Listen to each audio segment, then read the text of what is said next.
Good morning friend. आज हम national defence academy या नेवल एकेडमी के बारे में बात करेंगे। और आगे बढ़ने से पहले मैं एक बात बताना चाहता हूँ, जब आप नेशनल डिफेंस एकेडमी में, ये 4 ईयर का कोर्स है जिसमें 3 साल आप एनडीए पुणे खड़कवासला में रहते हो और 1 साल की ट्रेनिंग आपके रिस्पेक्टिव, जैसे आर्मी के लिए देहरादून में होता है आईएमए में, उसी सब के अलग अलग ट्रेनिंग्स होते हैं। लेकिन जो 3 साल जो आप रहते हो एनडीए में, इस दौरान आप जो भी कोर्स, ग्रेजुएशन कोर्स करते हो, वो आपको जो डिग्री मिलती है वो जवाहरलाल नेहरू यूनिवर्सिटी न्यू दिल्ली से मिलती है। अब हम बढ़ते हैं आगे की ओर, बेसिक इन्फॉर्मेशन आने वाले एग्ज़ाम के लिए। फर्स्ट जो चीज़ है वो है डेट ऑफ एग्जामिनेशन। पहला जो एग्ज़ाम है वो हमारा, वो NDA 1 के लिए, वो 23 अप्रैल 2017 को है। कुछ लोगों ने फॉर्म भर दिया होगा, जो लोग फॉर्म मिस कर गए उसमें टेंशन की कोई बात नहीं है। नेक्स्ट जो एग्ज़ाम है वो हमारा सितंबर में, 10 सितंबर 2017। और इससे रिलेटेड जो भी डिटेल है आपको, वो अगर फॉर्म फिल करना है तो www.upsconline.nic.in पे होगा। अगर आपको लास्ट ईयर पेपर के बारे में पता करना है या फिर नोटिफिकेशन पता करना है, कट ऑफ क्या था, एडमिट कार्ड, ये सारे आपको www.upsc.gov.in। ये एग्ज़ाम साल में 2 बार होता है और ये यूपीएससी कंडक्ट कराती है। और इससे, अब हम जहाँ तक एज की बात करें, एज होगा आपका 16.5 to 19.5 ईयर। ये जो दो एज है वो डेट ऑफ ज्वाइनिंग है, मतलब आप 1 साल पहले से फॉर्म फिल कर, जब आप 15.5 साल के होंगे से लेकर के 18.5 साल के बीच तक में आप फॉर्म फिल कर सकते हो। और ये सिर्फ मेल कैंडिडेट के लिए। अगर आप 10+2 किसी भी स्ट्रीम से हो, चाहे वो साइंस हो, कॉमर्स हो या आर्ट्स हो, दैट इज ह्यूमैनिटीज़, तो आप आर्मी के लिए एलिजिबल हो। अगर आपने 10+2 फिजिक्स और मैथमेटिक्स के साथ कर रखा है तो आप आर्मी, एयरफोर्स, नेवी और नेवल एकेडमी के लिए एलिजिबल हो। अब आते हैं इसके एग्ज़ाम्स कैसे होते हैं। एग्ज़ाम 2 स्टेज में होता है। फर्स्ट स्टेज जो आपका होगा वो रिटर्न एग्जामिनेशन है, और जो सेकंड स्टेज है वो एसएसबी, सर्विस सिलेक्शन बोर्ड। अब आते हैं इसमें रिटर्न एग्जामिनेशन पर। रिटर्न एग्जामिनेशन में 2 पेपर होंगे। फर्स्ट पेपर आपका जो होगा मैथमेटिक्स का होगा। ये बेसिकली 11-12 के सिलेबस पे बेस्ड है, और इसमें नंबर ऑफ क्वेश्चन 120 होंगे। टोटल मार्क्स 300 का होता है। जो टाइमिंग आपको मिलेगा वो 2.5 आवर के होंगे। और उसमें सेफ अटेम्प्ट है 55 to 60। अगर आप अटेम्प्ट करके आते हो, सही अटेम्प्ट करके आते हो, then you are the safe point. Next जो पेपर है वो जनरल एबिलिटी टेस्ट है। इंग्लिश 50 क्वेश्चंस होंगे, और जनरल स्टडीज के 100 क्वेश्चंस होंगे। टोटल 150 क्वेश्चंस होंगे, और टोटल मार्क्स जो है पेपर का वो 600 है। अगर आप 85 एंड अबव अटेम्प्ट करके आते हो सही सही, तो you are at the safe corner. अब हम पेपर 1 के बारे में डिटेल में बात करते हैं। पेपर 1 हमारा मैथमेटिक्स है, और इसमें मैं पहले ही बता चुका हूँ, नंबर ऑफ क्वेश्चंस 120 होंगे। जो फुल मार्क्स है पेपर का वो 300 है, और जो टाइम आपको मिलेगा वो 2.5 आवर है, 2 आवर 30 मिनट्स। अब हम पेपर की, जब हम बात आती है तो पेपर कहाँ से तैयारी करें। इसमें ना कोई आईआईटी लेवल की या पीएमटी लेवल की तैयारी की ज़रूरत नहीं है। अगर आप लास्ट 5 ईयर के क्वेश्चन पेपर करते हो और उसे 2 या 3 बार 4 बार रिपीट कर लेते हो तो ये मोर देन एनफ है। लेकिन इसमें ध्यान देने वाले कौन कौन से टॉपिक पे हम ज़्यादा फोकस करें, जिसके लिए अगर आप दूसरे बुक भी पढ़ना चाहो तो बेहतर रहेगा। वो है, फर्स्ट टॉपिक आपका एपी, जीपी और एचपी। इससे आपको 3 से 4 क्वेश्चन तो आएगा ही आएगा। नेक्स्ट जो है वो आपका ट्रिग्नोमेट्री, 8 से 10 क्वेश्चन के बीच में आना ही आना है। उसके बाद आपका प्रोबेबिलिटी, कुछ तो क्वेश्चंस के आंसर डायरेक्ट और इसमें कैलकुलेशन की भी जरूरत नहीं है, तो टाइम भी सेव करेगा। और ये प्रोबेबिलिटी क्वेश्चन भी 4 से 5 क्वेश्चन आते हैं।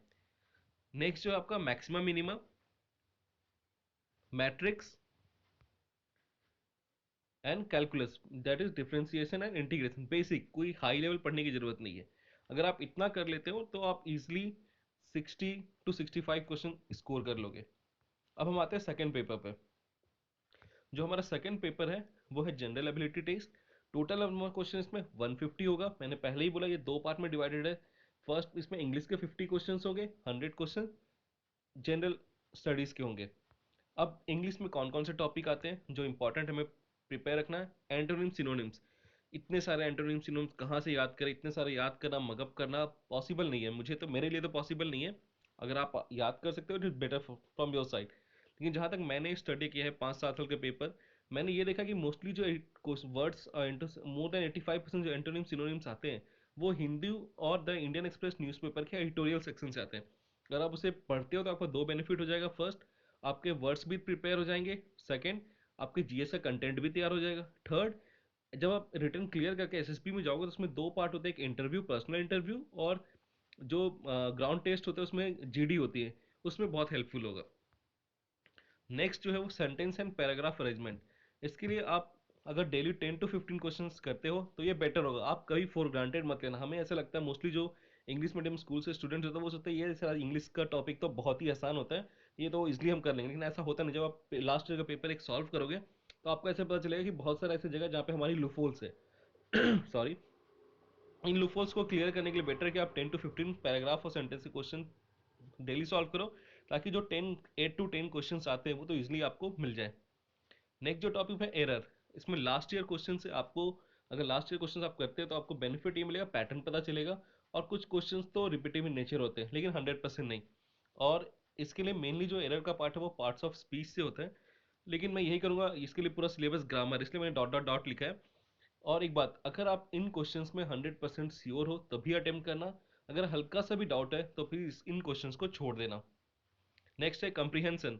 फिर से मैं वो चीज़ रिपीट करता हूँ, basically for English medium schools उनमें क्या होता है, उनको ऐसा लगता है कंप्रीहेंशन बहुत आसान होता है, लेकिन जब आप लास्ट ईयर क्वेश्चन करोगे तो आपको पता चल जाएगा 5 क्वेश्चन एक पैसेज में, उसमें से आपके 2 ही सही हो रहे हैं।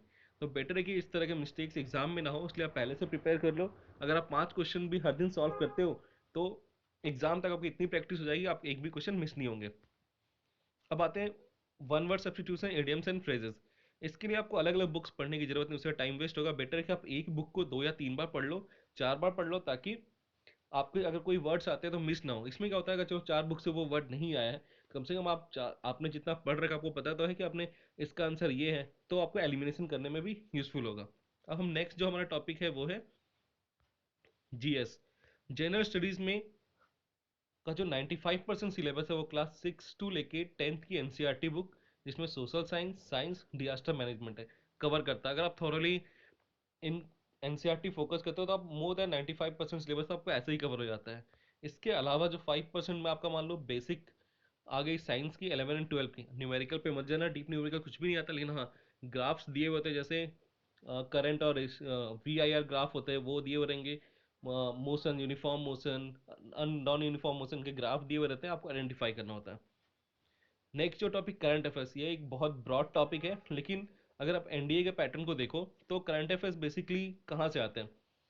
अगर आप रेगुलर न्यूज़पेपर फॉलो कर रहे हो, कोई भी एक न्यूज़पेपर ले लो, द हिंदू और द इंडियन एक्सप्रेस, इसके अलावा कोई भी नहीं। सेकेंड थिंग, कोई भी एक मंथली मैगजीन फॉलो करो। ऐसा नहीं कि फ्रेंड, अभी मैं प्रतियोगिता दर्पण पढ़ रहा हूँ, मैंने फ्रेंड को देखा वो कोई कंपटीटिव रिव्यू पढ़ रहा है, अरे उसमें कंटेंट ज़्यादा अच्छा दिया तो मेरे में नहीं है, ऐसा नहीं। हर एक मैगजीन का एक पैटर्न फॉलो होता है। अगर आप कोई भी स्विच करते हो मैगजीन तो आप एक पैटर्न से स्किप कर जाते हो, तो बहुत सारे डेटा और जो इन्फॉर्मेशन है वो आप मिस कर जाओगे। तो बेटर है कि एक मैगजीन रेगुलरली फॉलो करो और उसके हर एक इवेंट्स को कवर करो। ये नहीं कि 4 पेज पढ़े फिर छोड़ दिए, ऐसा नहीं, आप उसे पूरा पूरा कवर करो, तो आपका most of the current affairs part था वो क्लियर हो जाएगा। आपने न्यूज़ नहीं सुना तो भी वहाँ पे क्लियर हो जाएगा। Next DD news, news night आती है, हिंदी भी आती है 8 से 9, और एक आती है 9 से 10 बजे तक शाम को। तो आप उस डेली उस न्यूज़ को सुनो, उससे क्या होगा, आपका करंट अफेयर्स पार्ट तो क्लियर होगा ही होगा, लेकिन आपके एसएसबी पार्ट में भी हेल्पफुल होगा। जब रिटर्न क्लियर करोगे तो इंटरव्यू और ग्रुप डिस्कशन में बहुत हेल्पफुल होगा। थर्ड जो है करंट अफेयर्स में मेन मेन पॉइंट जो आपको ध्यान रखना है वो सारे इंपॉर्टेंट प्राइज, जैसे आपका नोबेल प्राइज हो गया, बफ्टा अवार्ड हो गया, एकेडमी अवार्ड हो गया, फिर आपके फुटबॉल से रिलेटेड सारे अवार्ड्स हो गए। उसके बाद लॉन टेनिस, लॉन टेनिस में प्लेयर का नाम, रनर, विनर, ये सारे, और उन कौन से कंट्री से बिलोंग करते हैं। News related to science and research, military exercises, अगर कोई कंट्री की विजिट हुई तो उसके पीएम और प्रेसिडेंट का नाम आपको पता होना चाहिए। अगर आप इतना कर लेते हो तो आप इजिली 100 क्वेश्चन तो श्योर शॉट आप करके आओगे। अब इसके अलावा कुछ कुछ कॉमन पॉइंट्स है जो हमें ध्यान रखना चाहिए। फर्स्ट, हम एग्जामिनेशन हॉल में पहुंच जाते हैं, हमें पता ही नहीं होता हमारा पेपर कितनी देर का है। आपके जो दोनों पेपर है, चाहे वो गैट हो या फिर मैथमेटिक्स हो, दोनों के दोनों पेपर 2 hour 30 minutes के हैं। नेक्स्ट पॉइंट जो हमारा है नेगेटिव मार्किंग, 0.33% आपके नेगेटिव, मतलब आप अगर एक क्वेश्चन गलत करते हो तो उसका 0.33% मार्क्स डिडक्ट होंगे। नेक्स्ट जो सबसे इंपॉर्टेंट पॉइंट है, जो मोस्ट ऑफ हम गलती करते हैं, हमारे पास पता ही नहीं होता है हमें कौन सा पेन यूज़ करना है। अगर आप यूपीएससी के एग्जाम, किसी भी यूपीएससी एग्जाम में जा रहे हो तो आपको बैल ब्लैक बॉल पॉइंट पेन लेके जाना है। अगर आप ओएमआर सीट पे कुछ भी फिल कर रहे हो तो वो सिर्फ ब्लैक पेन से फिल करोगे। नेक्स्ट, ये सबसे इंपॉर्टेंट पार्ट है, प्रैक्टिस टू रिकॉल। होता है क्या है, हम ऐसा, हमें ऐसा लगता है कि अगर हम किताब खोल के पढ़ रहे हैं तभी हम पढ़ाई करें, ऐसा नहीं है। अगर आप कहीं पे भी बैठे हो, सपोज करो आप टीवी देख रहे हो, उस बीच में ब्रेक आता है, उस समय आप जितना चीज़ पढ़ रखे हो उसे भी अगर आप रिकॉल करते हो तो भी वो पढ़ाई में काउंट होता है। एक्चुअली हमें एग्जाम में क्या करना होता है, एग्जाम में जब हम बैठते हैं तो हम रिकॉल ही करते हैं। अगर आप इसकी प्रैक्टिस आप पहले से कर रखोगे, सपोज करो आप बस में ट्रैवल कर रहे हो, आप वहाँ पे खाली बैठे हो, म्यूजिक सुनने से बेहतर आपने जो याद किया उसे रिकॉल करो। इससे क्या होगा, आपकी रिवीजन भी हो जाएगी और एग्जाम के टाइम में जो रिकॉल करने की कैपेसिटी है वो भी बढ़ जाएगा। अब थर्ड थिंग, कंफ्यूजन, जो कभी कभी डेट्स के बीच में कंफ्यूजन क्रिएट हो जाता है, वर्ड्स के बीच में कंफ्यूजन क्रिएट हो जाता है, वो एग्जाम के टाइम आपको कभी नहीं होगा, जिससे आपका टाइम भी सेव होगा और आप एक्यूरेटली आंसर मार्क कर पाओगे। और जो नेक्स्ट इंपॉर्टेंट थिंग है, नेवर गिव अप। एनडीए एक ऐसा एग्जाम है यूपीएससी के अंडर में जिसमें आप रिटर्न तो इसलिए पास कर लेते हो। जो इसका सेकंड स्टेज है एसएसबी, उसमें बहुत बार ऐसा होता है कि आप स्क्रीन आउट हो जाते हो या फिर कॉन्फ्रेंस आउट हो जाते हो, एक बार नहीं, दो बार नहीं, तीन बार नहीं, मैं खुद 8 बार कॉन्फ्रेंस आउट हूँ। तो आप गिव अप मत करना, आप जो भी इस एग्जाम के प्रिपरेशन के दौरान सीखते हो आपके फुल लाइफ काम आएगा। So be prepared for that. Thank you and have a nice day.